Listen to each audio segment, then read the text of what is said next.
హ్యాపీగానే ఉన్నాను. కానీ ఎవరైనా హ్యాపీ బర్త్డే అని నేను ఇవాళ అయితే బయట ఆడుకోవడానికి వెళ్ళిందనుకో నా ఫ్రెండ్స్ గుంపులు వచ్చినట్టు మాకే ఖరాబ్ చేస్తారు. ఇవాళ అయితే నేను బయటికి వెళ్ళాను. హ్యాపీ బర్త్డే అన్నయ్య. Thank you. హ్యాపీ బర్త్డే అన్నయ్య. Thank you. Hello friends, welcome to my channel. ఇవాళ వీడియోలో మా పెద్దోడి బర్త్డే ఊర్లో ఎలా జరిగింది ఏంటి అనేది ఈ వీడియోలో చూపిస్తున్నాను. బర్త్డే ప్రిపరేషన్ తొందరలో పార్టీ మొత్తం కవర్ చేయలేకపోయాను. అతి తక్కువ టైంలో కొన్ని మంచి క్లిప్స్ని అయితే తీశాను. అవి మీకు ఇప్పుడు చూపిస్తున్నాను. ఒక మంచి విషయం ఏంటంటే మా వాడికి అమ్మమ్మ వాళ్ళ ఇంట్లో ఒక మంచి మెమొరీగా ఉండిపోయే వీడియో అన్నమాట ఇది. అండ్ పార్టీ కూడా. కేక్ వచ్చేసి 2 kgs కూలింగ్ కేక్ తెప్పించాను. మా వాడికి కేక్ అయితే భలే నచ్చింది అండ్ టేస్ట్ కూడా చాలా బాగుంది. First of all cake cutting చిన్నగా చేసేద్దామని అనుకున్నాను. కాకపోతే ఫస్ట్ టైం ఇక్కడ చేసుకుంటున్నాడు కాబట్టి పిల్లల్ని అందరినీ పిలిచి చేసేద్దామని అందరినీ పిలవడం జరిగింది. పిల్లలైతే మామూలుగా రాలేదు, చాలామంది వచ్చారు. నేనైతే చాలా హ్యాపీగా ఫీల్ అయ్యాను. మావాడు కూడా చాలా హ్యాపీగా ఫీల్ అయ్యాడు. తర్వాత పిల్లలందరికీ బొట్టు పెట్టేసి పెద్దవాళ్ళకి పసుపు కుంకుమ పెట్టేసి కేక్ని అయితే కట్ చేయబోతున్నాను.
స్టోరేజ్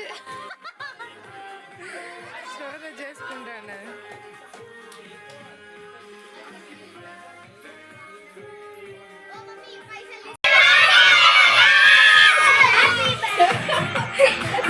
అరే నువ్వు థ్యాంక్ యూ అని గట్టిగాను. ఇంకా పిల్లల కోసం నేను 1 kg జిలేబీ, 2 kgs మిక్స్చర్, ఇంకా 40 వరకు సమోసా తెప్పించాను. అంటే ఒక ప్లేట్లో సమోసా, జిలేబీ, మిక్స్చర్, ఇంకా వీటితో పాటు కేక్, ఈ 4 అయితే ప్లాన్ చేశాను.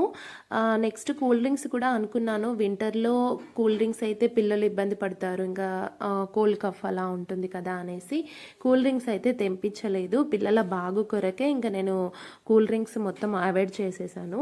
అనుకున్నట్టుగానే ఫుడ్ని పిల్లలు చాలా ఇష్టంగా తిన్నారు. నాకైతే చాలా సంతోషం అనిపించింది. నేను ఊరికి రావడం వల్ల వీడియోస్ అయితే సరిగ్గా పోస్ట్ చేయలేకపోతున్నాను. ఇప్పటి నుంచి 2 రోజులకి ఒక వీడియో ఖచ్చితంగా పోస్ట్ చేయడానికి ట్రై చేస్తాను. ఫైనలీ బర్త్డే వీడియో ఇంతేనండి. ఈ వీడియో కనుక మీకు నచ్చినట్లయితే లైక్ చేయండి, షేర్ చేయండి. ఇంకా కూడా మన ఛానల్ని సబ్స్క్రైబ్ చేయని వాళ్ళు ఉంటే దయచేసి సబ్స్క్రైబ్ చేసుకొని పక్కనే ఉన్న బెల్ ఐకాన్ని ఆల్ అని క్లిక్ చేసి పెట్టుకోండి. Okay, thank you for watching.